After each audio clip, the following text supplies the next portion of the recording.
En el siglo XVI los españoles ejercían su poder militar y naval en 4 continentes, implantando su lengua y su cultura, su religión y sus modos de vida. Su enorme imperio despertaba las envidias y la codicia de los monarcas de toda Europa. Todos soñaban con hacerse a cualquier precio con un trozo de los ricos y bien gobernados territorios españoles.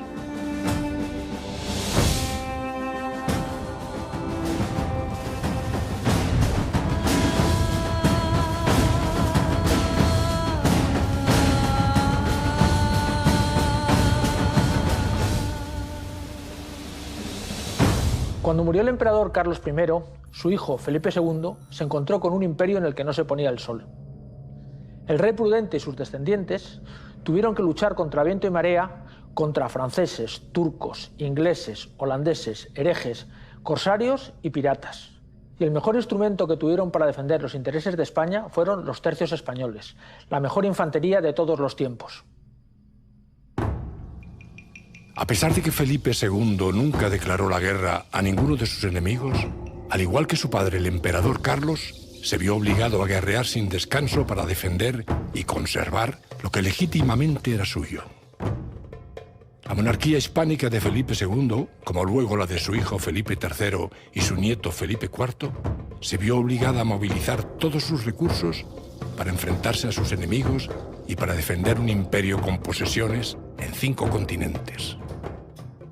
Resulta difícil entender cómo se llegó a poseer un imperio tan gigantesco. Es decir, yo siempre he pensado que era una empresa que prácticamente desde el primer momento, desde Felipe II, estaba por encima de las posibilidades reales de España. Carlos I y sus sucesores, los 3 Felipes, fueron reyes muy diferentes en su manera de gobernar. Mientras que Carlos I fue un rey viajero y batallador durante gran parte de su vida, su hijo Felipe II fue un administrador minucioso, amante de los papeles, de los informes bien hechos y de la burocracia, al que le gustaba gobernar personalmente su imperio desde la mesa de su despacho en el Escorial. Su hijo Felipe III fue un rey, para algunos historiadores, incapaz, como pensaba su propio padre, más preocupado por los placeres de la corte, el teatro, la pintura, la caza y los toros, que por gobernar, lo que le llevó a poner en manos de validos el gobierno del imperio. Validos como los duques de Lerma y Uceda, que ejercieron el poder en beneficio propio para enriquecerse, en lugar de velar por los intereses de la monarquía. Felipe IV heredó una España muy desgastada por las guerras continuas, con su tesoro exhausto, en época de malas cosechas y con una demografía incapaz de dotar de nuevos soldados a los tercios. Felipe IV también entregó la responsabilidad de gobernar a un valido, al conde duque de Olivares, personaje muy distinto de los validos de su padre. Olivares era un trabajador incansable, reformista, que luchó contra la corrupción al tiempo que se esforzaba por mantener y defender los intereses de España frente a enemigos poderosos como el cardenal francés Richelieu o el rey sueco Gustavo Adolfo. Se puede afirmar que para los austrias españoles, la guerra de Flandes fue su mayor preocupación, ya que en aquella fecha, los Países Bajos eran el centro financiero más importante del mundo. Tenga vuestra majestad por el negocio más importante de su monarquía, el hacerse rey de España. Quiero decir, señor, que no se contente vuestra majestad con ser rey de Portugal, de Aragón, de Valencia, conde de Barcelona, sino que trabaje y piense con consejo mudado y secreto por reducir estos reinos de que se compone España al estilo y leyes de Castilla, sin ninguna diferencia, que si vuestra majestad lo alcanza, será el príncipe más poderoso del mundo. Siempre que España ha tenido que enfrentarse a problemas verdaderamente graves, ha recurrido al centralismo. Durante las guerras de Flandes, el conde-duque de Olivares propuso la unión de armas, y Felipe V, el primero de los Borbones, después de la terrible guerra de sucesión, implantó los decretos de nueva planta.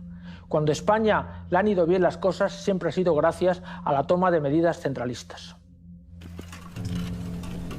De todas las reformas de Olivares, brilla con luz propia su proyecto de unión de armas de 1626, ley por la que todos los reinos, estados y señoríos de la monarquía hispánica tenían que contribuir en hombres y en dinero a su defensa, proporción a su población y a su riqueza.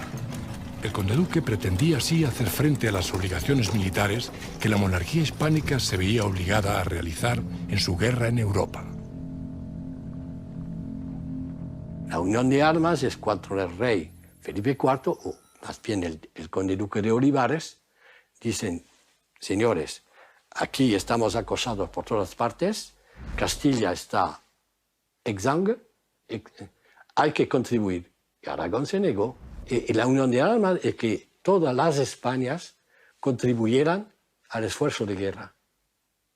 Pero porque antes era sobre todo Castilla que pagaba la pasta, el dinero y la sangre.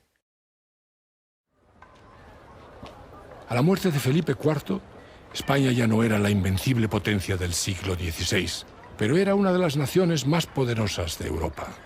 Sus tercios, que habían vencido en San Quintín en 1557 y habían rendido Breda en 1625, a pesar de ser derrotados en Rocroi en 1643, seguían permitiendo a España ser una nación que había de gobernar medio mundo durante más de siglo y medio, hasta su derrota en Ayacucho en 1824. En febrero de 1525, en los campos de Pavía, un ejército francés al mando del rey Francisco I se enfrentó a los soldados del emperador Carlos I de España.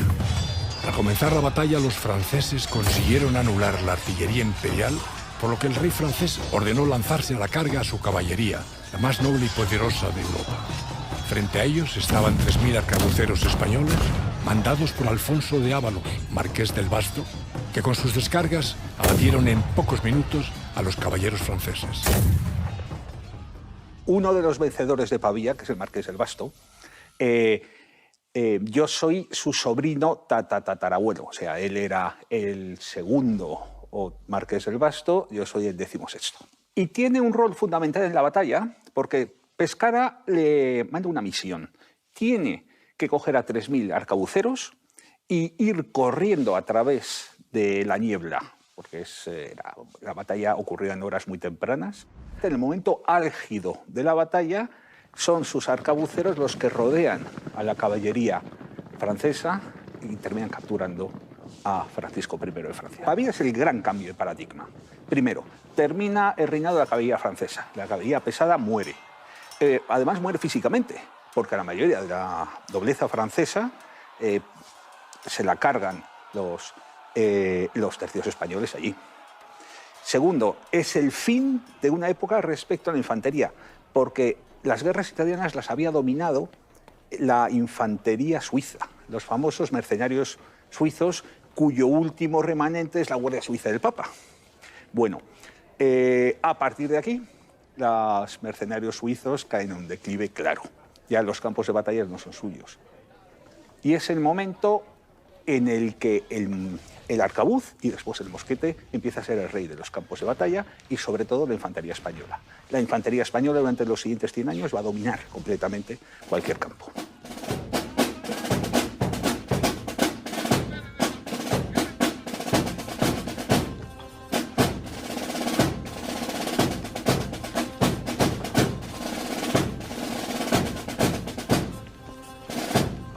La historia militar del mundo acababa de cambiar. Los soldados españoles se convertían, gracias a su táctica y a la potencia de sus armas de fuego y su capacidad para adaptarse a cualquier situación, en los dueños de los campos de batalla a lo largo de 2 siglos.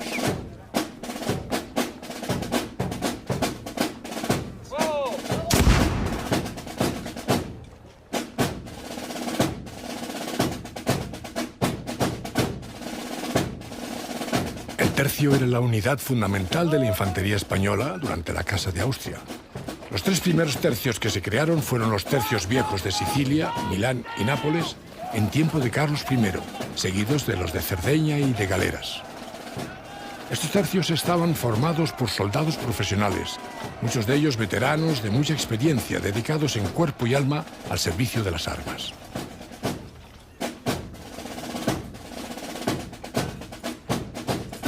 El tercio se dividía en compañías mandadas por un capitán que personalmente había sido responsable del reclutamiento de sus soldados. Los capitanes recibían una real cédula para poder reclutar directamente a sus hombres por pueblos y villas.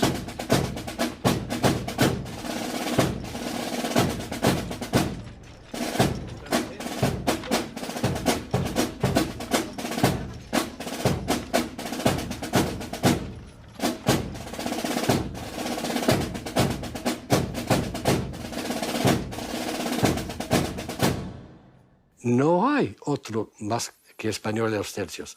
La palabra tercio es un pleonasmo decir un tercio español. Un tercio es español.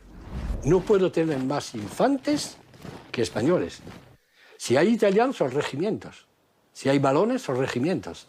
Si hay alemanas, altos, bajos, son regimientos. Únicamente la infantería española son tercios. Clarísimo. No hay ningún tipo de duda. El tercio luchaba combinando de forma muy eficaz las armas blancas, picas, espadas y las de fuego, arcabuces y mosquetes, ganando fama de invencibles entre sus enemigos desde comienzos del siglo XVI hasta bien avanzado el XVII. Los que portaban armas de fuego se dividían en mosqueteros con armas de 7 a 12 kilos tan pesadas que necesitaban una horquilla en la que apoyarse, y arcabuceros con armas más ligeras de unos 5 kilos que se podían disparar desde el hombro sin horquilla. Para las armas de fuego se usaban 12 cargas de pólvora en tubos de madera unidos a un correaje que popularmente se denominaban los 12 apóstoles. El arcabuz, evidentemente, no fue una invención española, pero los españoles fuimos los primeros que nos dimos cuenta de la potencialidad del arcabuz, de su letalidad, de su eficacia, y entonces se adoptó por los ejércitos de forma tan masiva que llegó a haber verdaderos problemas para encontrar soldados dispuestos a servir como piqueros, porque todos querían servir como arcabuceros. Otra especialidad eran los mosqueteros, pero el problema es que el mosquete era un arma mucho más pesada, tanto que requería una horquilla para tirar con ella.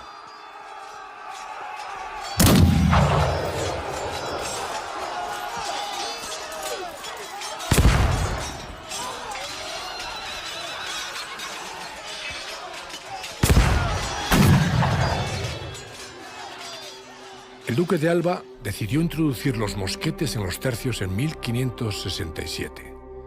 Antes solo servían en la defensa de plazas amuralladas, en especial en los presidios de Berbería en el norte de África. La potencia de fuego de un tercio se hizo enorme. Los piqueros se distribuían en picas armadas que portaban los capitanes y los soldados más veteranos, los guzmanes, que siempre ocupaban las primeras filas y llevaban más protección: casco, peto y falderas de metal, seguidos de las picas secas que formaban las segundas filas del cuadro, que llevaban poca protección y eran los soldados con menor experiencia en combate. Normalmente lo iba mandando el sargento mayor, más que el maestre de campo, que el maestre de campo estaba más a ver qué ocurría y las órdenes que recibía. El sargento mayor iba levantado a caballo y llevaba los tambores a un lado y a otro. Silencio absoluto, nadie hablaba, ni se quejaba, ni los heridos. Y a golpe de tambor iba dando órdenes a los piqueros, a los mosqueteros, etcétera, etcétera. Era un arte, ¿eh? El mover las unidades militares en aquella época era un arte.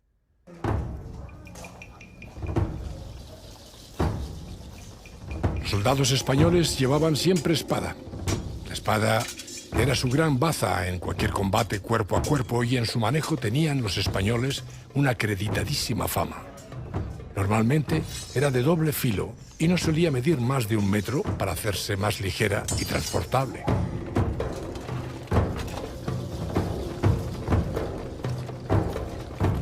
Cuando formaban para el combate, delante y a los flancos se situaban los arcabuceros y mosqueteros. Primero solían abrir fuego los pesados mosquetes, normalmente a unos 100 metros del enemigo. Posteriormente disparaban los arcabuces a menor distancia. Y a continuación la gran masa de piqueros, que avanzaba ordenadamente en cuadro, formaban una barrera de hierro, bajando sus largas picas, apuntando a la garganta de las tropas atacantes. Eran como un gigantesco erizo de acero, madera, fuego y cuero que maniobraban en el campo de batalla de forma aterradora.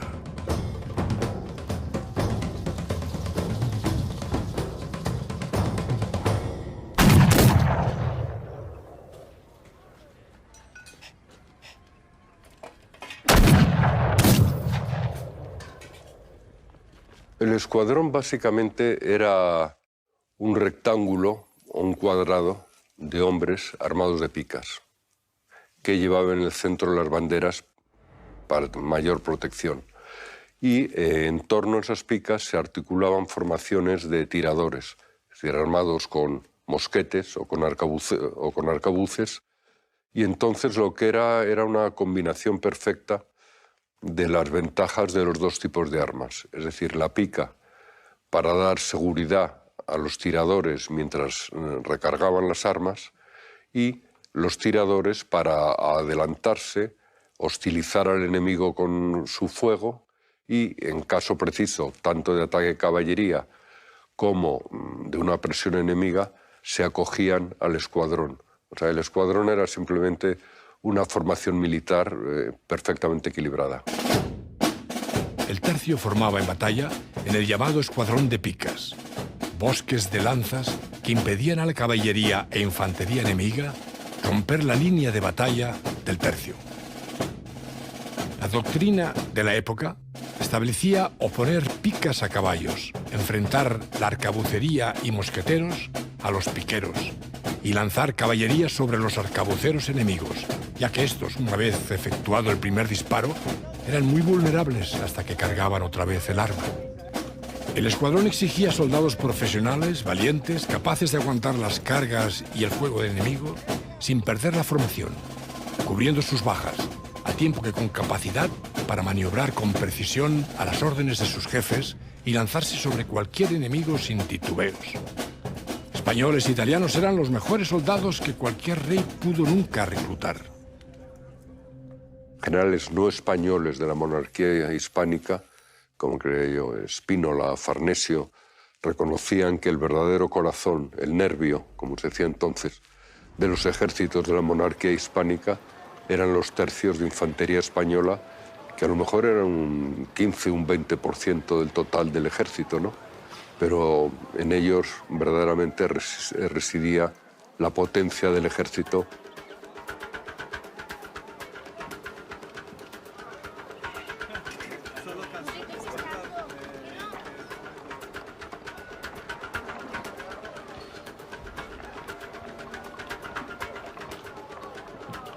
Todos los grandes maestres de campo entraron con 18 años.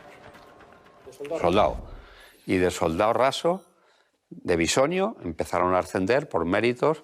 Es cuando se imponen los méritos. Ese verso de Calderón que dice, no se mira de dónde nace, sino cómo procede, ¿no? La mayor república es, dicen, ¿no? República habla de igualdad de oportunidades. Y en ese sentido es el mérito. Oye, mira, ya puedes tener sangre real y tal. No, aquí lo que importa es cómo procede. La gente ascendía por méritos exclusivamente. A capitán llegaban 10 años, a los 10 años, 12 años. Capitán tenía por los 30 años, más o menos. Navarro fue el que inventó el fuego graneado. El fuego graneado era no solo piquero, sino metía un arcabucero, de tal forma que cada capitán tenía un arcabuz al lado para facilitarle el derribar al de enfrente, ¿no? Y entonces había, la mitad eran piqueros, o como mínimo había cada dos un piquero para facilitar el combate este. Y luego los que iban delante con la pica, normalmente lo que hacían era matar, derribar, porque el segundo que iba detrás con la pica por este costado te lo remataba. Y el tercero todavía tenía acción para que si veían cualquier movimiento, pinchase al que estaba ahí para que no te atacase las piernas. Los tercios españoles, gracias a esta forma de hacer la guerra, se convirtieron en los dueños imbatibles de los campos de batalla. El tercio español destacaba por su disciplina y presencia de ánimo en todo tipo de combates. Sus soldados luchaban por su honor, por su rey y sus banderas, por su España y por su fe católica.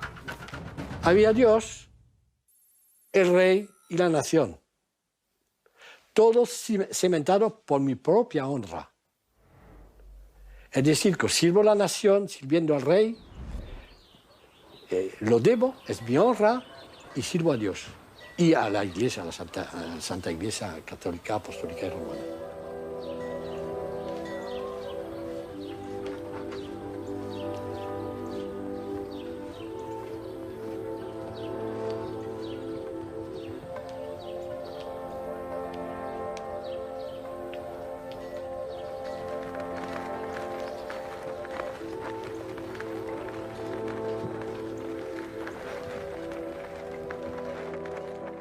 La honra del soldado español no es un mito, es una auténtica realidad. Ellos era su principal bagaje. Eran hombres que no tenían otro beneficio, otro interés que mantener su honra, ¿no? Y mantener bien alto la honra de su rey, al que servían, ¿no? De tal forma que incluso hasta los amotinados, para no perder la honra, siempre fueron leales al rey. Decía, me deben dinero, pero yo soy leal al rey. Es algo que desde aquí parece un poco utópico, ¿no? Entonces era su mochila, era su razón de ser el mantener la honra, y por ella vivían y morían. La frase esa, somos un tercio español, no tenemos otra opción que o victoria o muerte. Los tercios españoles solían hacer uso de formas de combate, formas de guerra irregulares, posibles gracias a su enorme moral y combatividad. A los tercios acompañaba artillería, zapadores y abundante caballería. Los tercios no solo eran invencibles en campo abierto. En Flandes, la mayoría de las batallas estaban vinculadas al asedio de plazas fortificadas, según marcaba la entonces imperante traza italiana, sistema diseñado para resistir el fuego de la artillería de la época.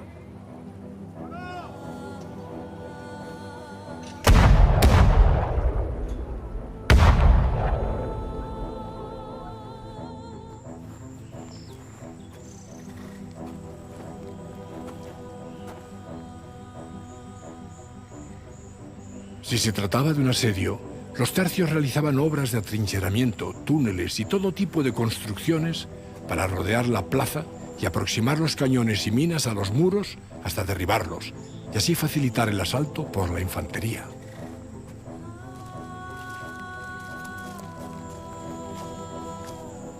Las encamisadas eran acciones en las que un reducido grupo de los mejores hombres perpetraban incursiones por la noche en el campo enemigo. Daban un golpe de mano armados tan solo con la espada y su daga, sin ninguna protección, ataviados con una simple camisa blanca, de ahí el nombre, para distinguirse de sus contrarios. Estos ataques provocaban el terror entre sus enemigos.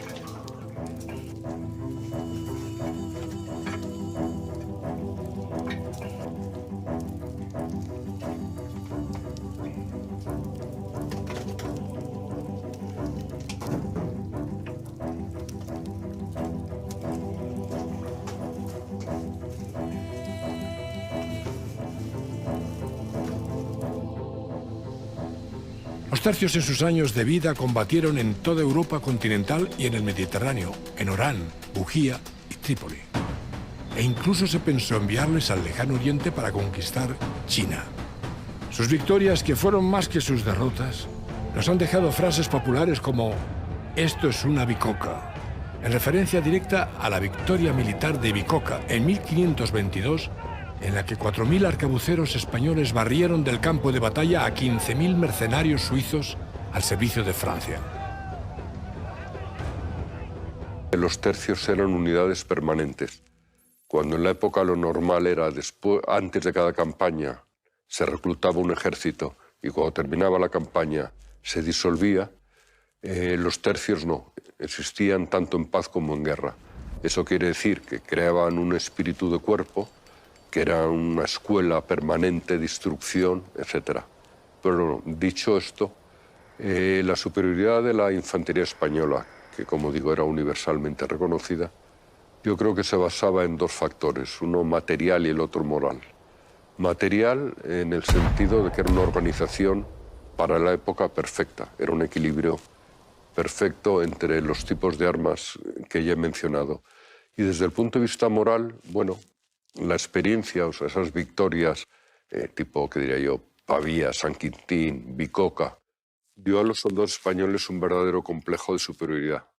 En San Quintín, en la batalla de Nordlingen o en el terrible sitio de Breda, las armas de España se alzaron con la victoria y sus éxitos han quedado recogidos por los mejores pintores y escritores del siglo de oro español.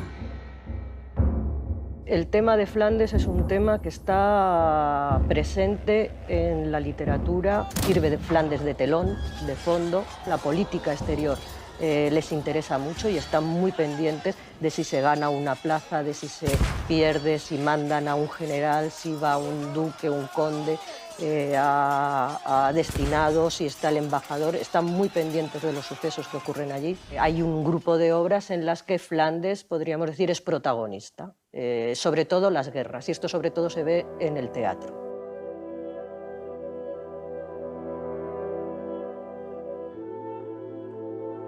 Una de ellas, sin duda, es el sitio de Breda de Calderón de la Barca.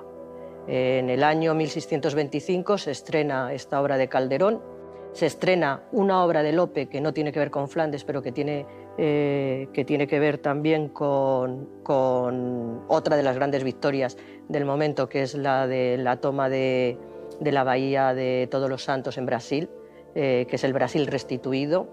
Y además son dos obras que se van a estrenar seguida una de otra, como digo, en el año 1625, y que lo que van a celebrar son las victorias y que se van a utilizar como obras de propaganda para la política bélica de Conde Duque de Olivares. Y además esas dos obras, curiosamente, tienen como reflejo dos grandes cuadros, que es el de Velázquez, el de las lanzas, y el de Maíno, de la bahía de los Santos, que parece ser que las dos van a formar parte del Salón de Reinos en el Palacio del Buen Retiro de Felipe IV, que era donde iban a recibir y que querían impresionar a aquellos embajadores extranjeros. Felipe II había heredado los Países Bajos de su padre, el emperador Carlos I, que había nacido en Gante. Los Países Bajos eran las posesiones más ricas de los reyes de España. Inicialmente se vieron azotados por la guerra como consecuencia de que las provincias del norte, los holandeses, adoptaron masivamente el calvinismo, fe religiosa prohibida por la Iglesia Católica y los reyes de España, a tiempo que se les exigía contribuir a las arcas del reino pagando impuestos, a lo que se negaron. Este conflicto, que aparentemente comenzó para lograr la libertad religiosa, pronto se transformó en una lucha por el poder y el control de una parte muy próspera de Europa occidental que enfrentó a España con holandeses, ingleses, franceses, suecos, príncipes alemanes, algunos cantones suizos y en algunos momentos hasta con la Casa de Saboya. Empezaba una guerra que se iba a prolongar a lo largo de casi un siglo. La guerra dio comienzo en 1568 y se prolongó hasta 1648, cuando las 7 provincias unidas, Holanda, en la paz de Münster, lograron el reconocimiento por España de su independencia, aunque España conservó las mayores y más ricas provincias de los Países Bajos.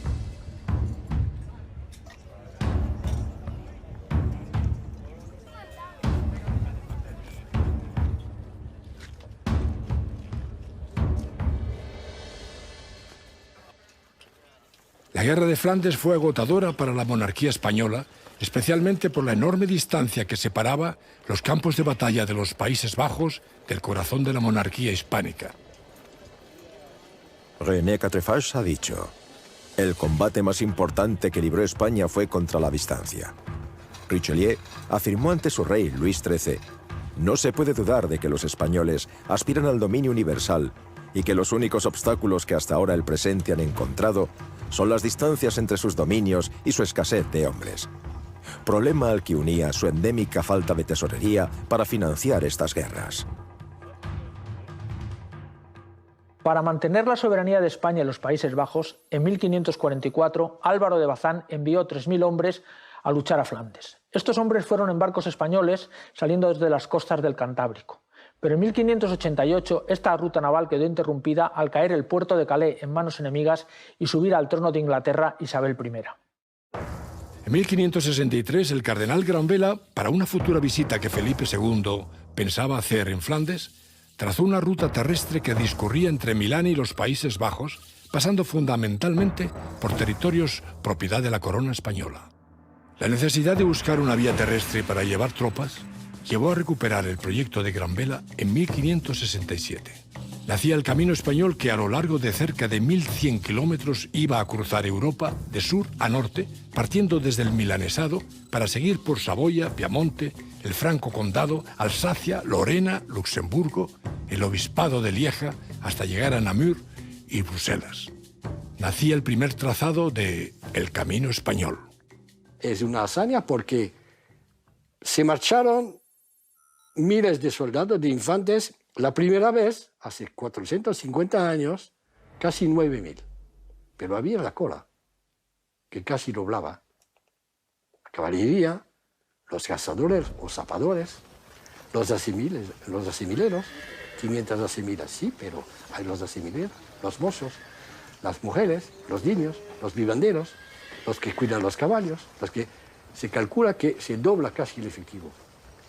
La gente se da cuenta de lo que es atravesar los Alpes, aunque no fuera la primera vez, cada uno sabe de animal, atravesar los Alpes, 15.000 personas, para dar de comer a todos, caballos, mulas y personas, en verano, en la primavera, pero en fin, no había nieve en el puerto del Montcenis, con un sistema logístico preparado, que nada faltó.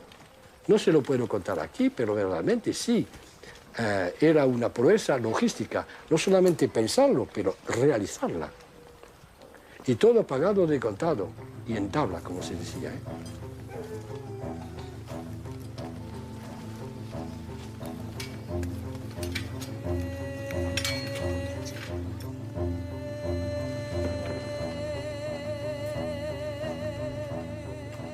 Más que un alarde logístico, yo creo que es un alarde estratégico, porque no solo era alimentar a las tropas, sino llevarlas, ¿no? Y bueno, también se podía comparar con lo de Aníbal. Yo creo que fue una gran gesta. A mí me gusta siempre, hago una transferencia a los tiempos actuales. Aquella gente creo que andaba 5 leguas, 27 kilómetros y medio cada día, más o menos, y tardaban 2 meses. Si nosotros decimos cuál es la velocidad actual de una columna militar motorizada, pueden ser 350 o 400 kilómetros diarios, pongamos 400, que es poco, pero pongamos 400. Durante 2 meses en marcha nos vamos a 4 por 6, 24.000 kilómetros. Estamos hablando que si lo trasladamos a los tiempos actuales, el esfuerzo que hacía era el equivalente de irnos pues, a Corea del Norte. En 1567 el duque de Alba, a sus 60 años, muy mal de salud, pero el mejor soldado de Europa, iniciaba la campaña que le llevaría a la gloria. Felipe II le ordenó terminar con la revuelta de las Provincias Unidas. La actitud de Carlos IX de Francia, presionado por sus súbditos hugonotes, la pérdida del control del Atlántico y del Canal de la Mancha, por causa de los piratas ingleses y los filibusteros holandeses y de los corsarios protestantes, obligó al ejército de Alba a emprender por primera vez por tierra la ruta que había de pasar a la historia como el Camino Español y del que ahora recordamos los 450 años de su nacimiento. Para que su tropa pudiese caminar rumbo a Flandes, Alba desarrolló una ingente actividad diplomática y organizativa. Durante todo el camino, la diplomacia y el dinero irán ganando la voluntad de los amigos de España, siempre recelosos de su poder y ansiosos por conseguir el oro español, para que abriesen sus puertas para el paso de los soldados de su católica majestad Felipe II.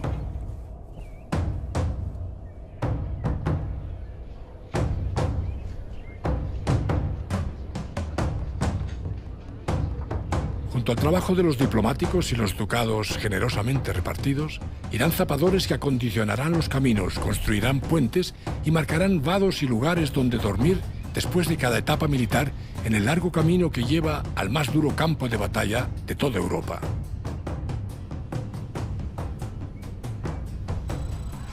En la plaza fuerte de Milán, las tropas de Flandes fueron acuarteladas. Los soldados veteranos de Italia, que llegaban desde la misma Lombardía, de Sicilia, Palermo, Messina y Nápoles, fueron sustituidos por soldados bisoños transportados por Andrea Doria en sus buques desde España. Los bisoños sustituirán a los veteranos de las guarniciones de los territorios españoles de Italia para que los veteranos pudieran ir a la Guerra del Norte. El abad y señor de Brantón, autor del libro Gentilezas y bravuconadas de los españoles, relata: cuando el duque de Alba pasó a Flandes, no quiso servirse de otra infantería que la española. Pero qué infantería. Una de las más excelentes que jamás se hayan puesto en campaña, porque eligió, entre todos, los tercios de Lombardía, de Nápoles, de Sicilia y de Cerdeña.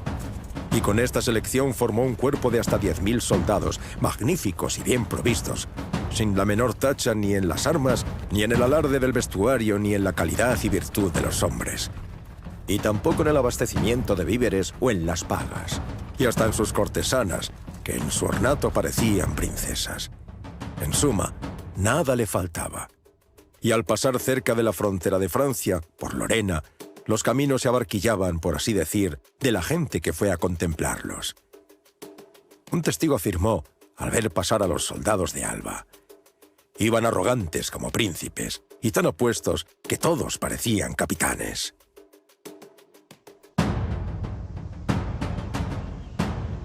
Con Alba marcharán 4 tercios veteranos: Nápoles, Sicilia, Lombardía y Cerdeña, en total 49 compañías. En vanguardia, el tercio viejo de Nápoles, seguido del de Lombardía, 4 compañías de caballería ligera y todo el equipaje. A retaguardia, los tercios de Sicilia y Cerdeña y 2 compañías de jinetes albaneses. Eran 10.000 hombres mandados por los soldados mejores de su tiempo: Alonso de Ulloa, Sancho Londoño, Julián Romero de Ibarrola, que desde mochilero alcanzó los puestos más altos de la milicia, algo que solo podía ocurrir en los ejércitos del rey católico, y Gonzalo de Bracamonte.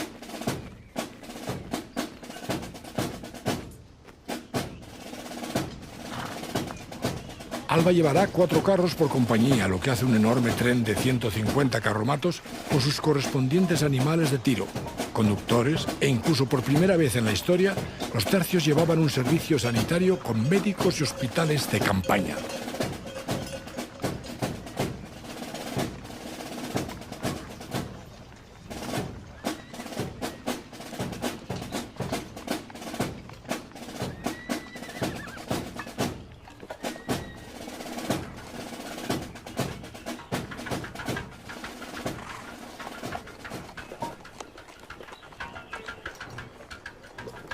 El camino español no tenía un trazado fijo, ya que se veía siempre alterado por las condiciones climáticas, los cambios de alianzas, las amenazas de los enemigos de España y el problema de alimentar a toda la tropa a lo largo de un viaje tan largo. Los españoles marchaban con buena disciplina y a buen paso. Los 1.100 kilómetros del camino español los recorrerán en 48 días, aunque Alba, en su primer viaje, tardó 56, logrando López de Figueroa, en 1578, al mando de 5.000 hombres del tercio de Granada, curtidos veteranos, hacerlo en 32 días a pesar de ser pleno invierno. A estos imponentes ejércitos seguía una larga recua de civiles conocidos como la cola. ¿Qué era la cola? Era las familias.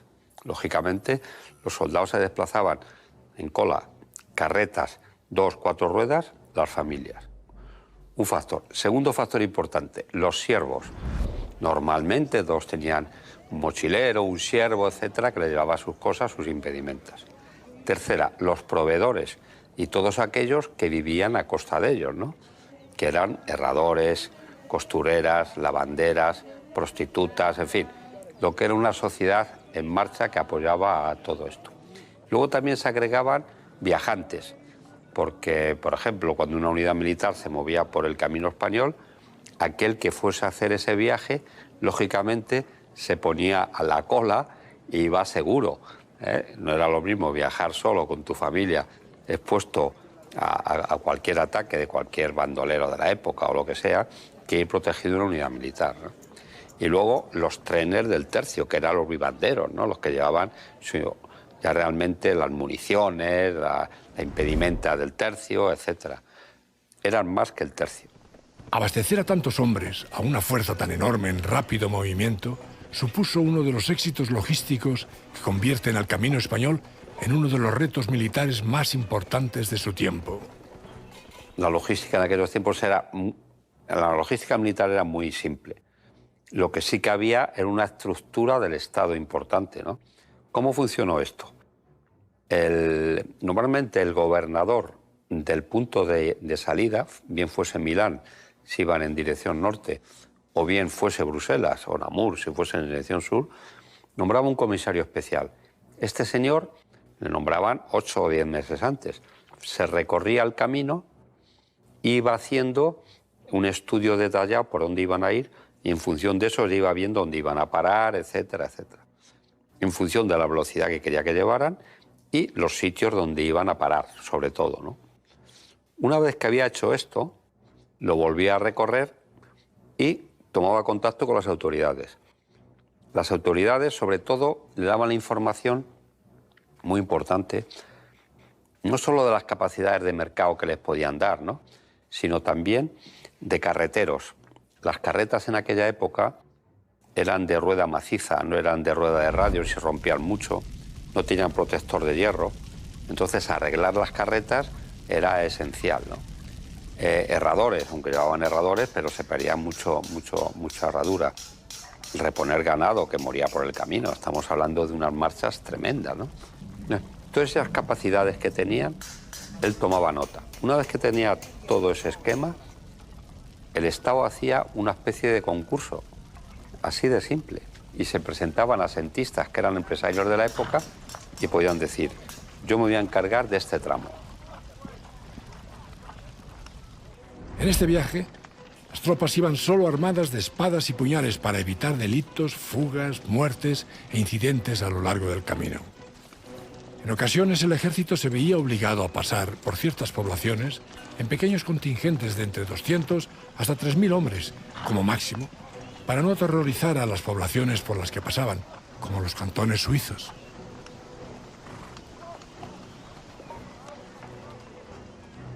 Diego García de Palacios dirá, cuando se hubiera de pasar por tierra de amigos, se vaya por los caminos reales y público, sin hacer daño, y que se pague todo lo que se tomare y gastare, porque de amigos no se conviertan y hagan enemigos, cosa que no siempre se conseguía. Los soldados vivían como podían, pobrecillos, ¿no? Porque había alojamientos. Los que iban por delante, los logistas o los empresarios, porque eran más empresarios que militares, pues contrataban los alojamientos que había, pero el alojamiento era a cubierto. Algo a cubierto y un catre, es decir, un establo con un catre, vale. Entonces, ¿cuántos se alojaban? Pues dependía la capacidad de cada pueblo, cada aldea, pero a lo mejor era un 15, un 20% aproximadamente, no más. Y lo pagaban, ¿eh? No lo pagaban mal, lo pagaban bien. Y el resto, pues ellos llevaban los típicos palos, lonetas, etcétera, y hacían las típicas cabañas, decían, ¿no? Chabolillas entre nosotros, ¿no?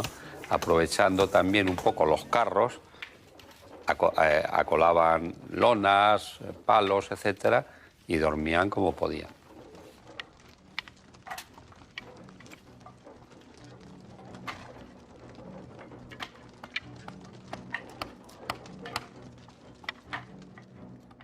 Pero los obstáculos no siempre se podían resolver diplomáticamente con buenas palabras o con dinero.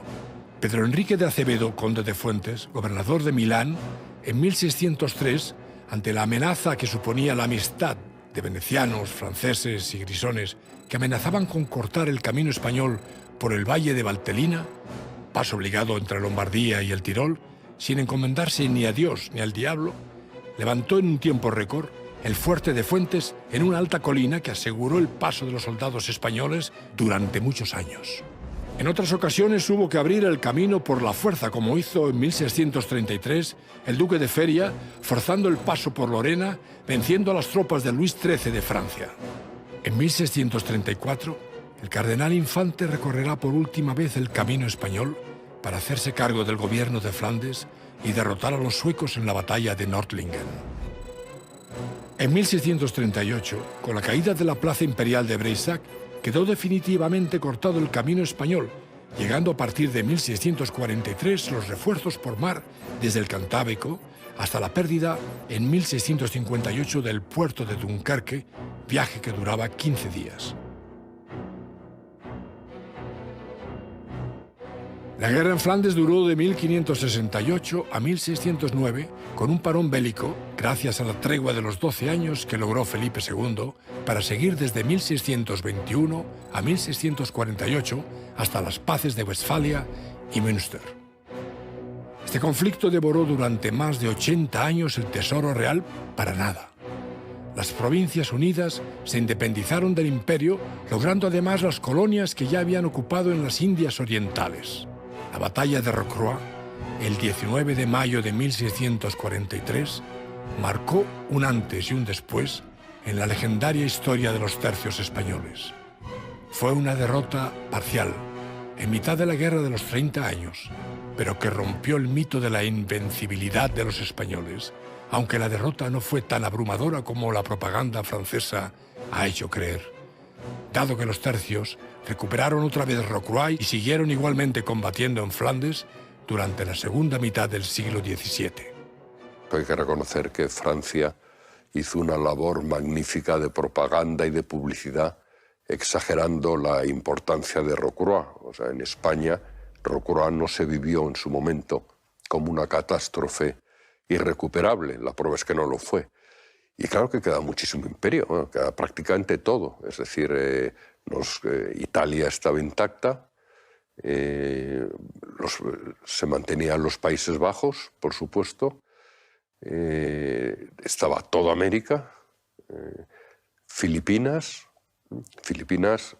con las islas adyacentes, o sea, no solo el archipiélago filipino en sí. Es decir, que tras Rocroi, España siguió siendo el imperio más grande del mundo de la época, vamos, sin duda. Bajo el reinado de Carlos II, el hechizado, continuaron los ataques franceses para acabar con lo poco que quedaba del Flandes hispánico. Mediante la paz de Aquisgrán en 1668, España volvía a perder varias plazas en la región. 5 años más tarde, Luis XIV propuso intercambiar Flandes por el Rosellón y la mitad de la Cerdaña, comarcas perdidas al norte de los Pirineos, pero Carlos II se negó en redondo, lo que significó el estallido de una nueva guerra.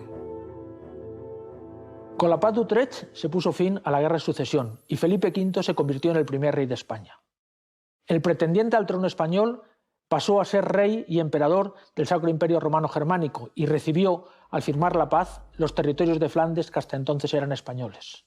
Como consecuencia de todo esto, en 1704, el nuevo rey de España, Felipe, disolvió definitivamente a los tercios.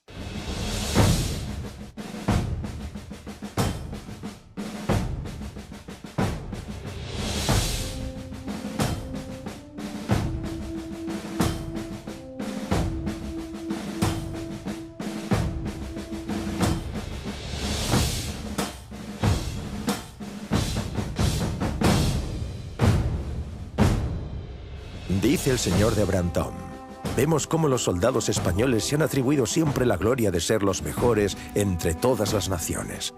Y, por cierto, no les falta base para tal opinión y confianza, porque a sus palabras las han acompañado los hechos.